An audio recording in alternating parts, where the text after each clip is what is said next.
Hey guys, welcome back to my channel. I hope you all have been having a really great week since the last time we talked.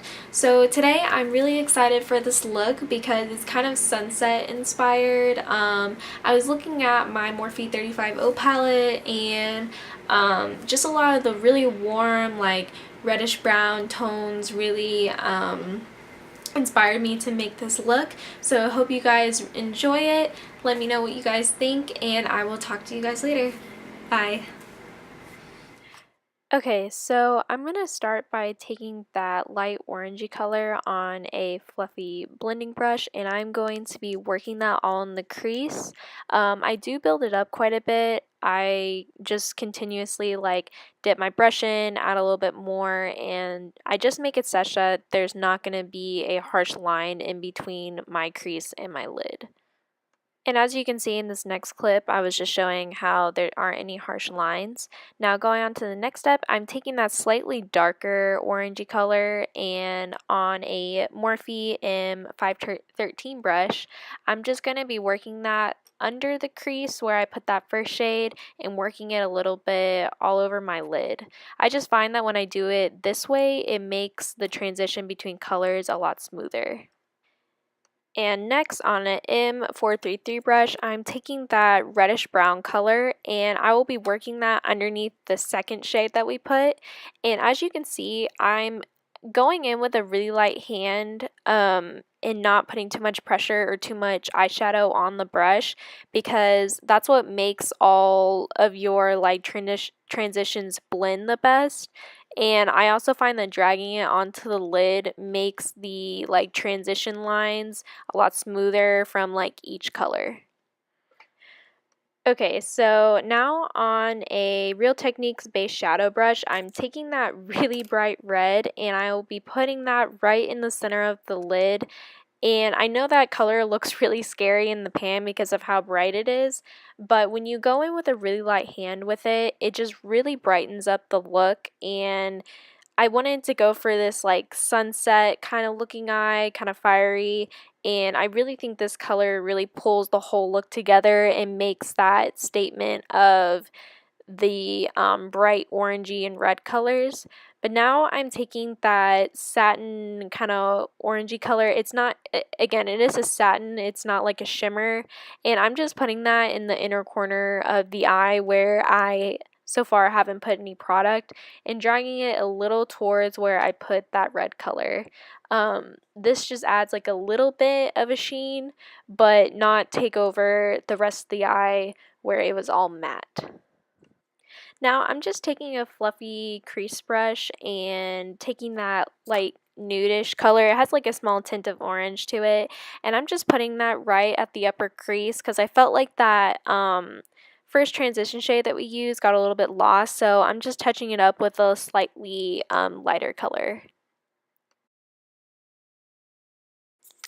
So now I am taking a pointed crease brush and I'm taking that dark brown and I'm just putting that slightly, just a little bit on the outer corner just to deepen it up just a touch. Again, I didn't want to do too much to overpower or take away from all the other bright red colors, but I just wanted to deepen it up just a tiny bit. And then once you do that, this is the completed eye look, and after that I am going to move on to the face. Okay, so I didn't realize that I was slightly out of focus when I was filming this, so hopefully in later clips it should be fixed. But I'm going in with the Shea Moisture Mattifying Primer. I just picked this up from Ulta, and so far I like it. This is the second time I'm using it, and yeah, it's just a nice kind of tacky base for the foundation. But now I'm going in with another new primer, which is the L'Oreal Magic Perfecting Primer. I think that's what it's called. And it's very similar to the Professional and other smoothing primers. So this would be great for photography, or if you just want a really flawless base. I think this is a really great drugstore primer that you know, instead of splurging for a high-end smoothing primer. Alright, so another new product is the Milani Conceal and Perfect Foundation, and I'm just squeezing it out on this little mixing tray that I have. And so far, I'm really liking it. It's a nice full coverage foundation from the drugstore that doesn't feel heavy, so I definitely think I will be using this a lot in the future for like nights that I'm going out or just need a full coverage long wear foundation. Alright, so another new product that I'm going in with is the LA Girl Pro Conceal. I've been wanting to try this concealer for such a long time, and I'm glad I finally was able to get my hands on it because they are now selling them in store at Ulta. And as you saw, I had like two shades, but I just went in with the darker one, and so far I'm liking it. It's a nice, I would say, like medium coverage concealer, and that's really all I had to say about it because this is like the second time I've worn it, so I don't really have like an opinion about it yet. Alright, I'm going to speed on through this because this is just me setting my under eyes with the Coty airspun powder, and pretty sure I'm used it in like every video so far. But now another new product is this NYX Stay Matte But Not Flat pressed powder, and I will be setting my entire face with this another new product, the Wet n Wild little kabuki brush. Alright, so another new product is this Essence Sun Club Matte Bronzing Powder, and I will be just applying that with my usual brush, which is the Studio Gear number 13 brush, and so far I like it. It reminds me a lot of the Physicians Formula Butter Bronzer in both like color and texture and stuff. So yeah, I really like it so far, and maybe it might become my new favorite bronzer. You never know. Alright, so now I'm taking this new LA Girl blush, and it's just a really nice nude kind of peachy color. I thought it would really complement the eyes so that you know, it wouldn't overpower them or anything. And it's really smooth and easy to apply, so I definitely think that this will be a blush that I'll be using a lot.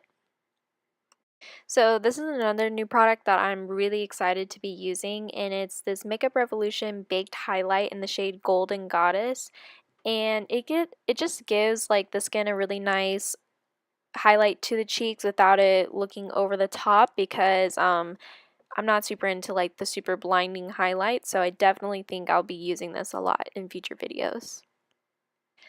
I'm just taking the same highlight on a smaller brush and putting that in the inner corners of my eyes just to brighten up the look a little bit. And now after that, I will be just baking my cheeks just to clean up my contour while I go off camera and do my eyebrows.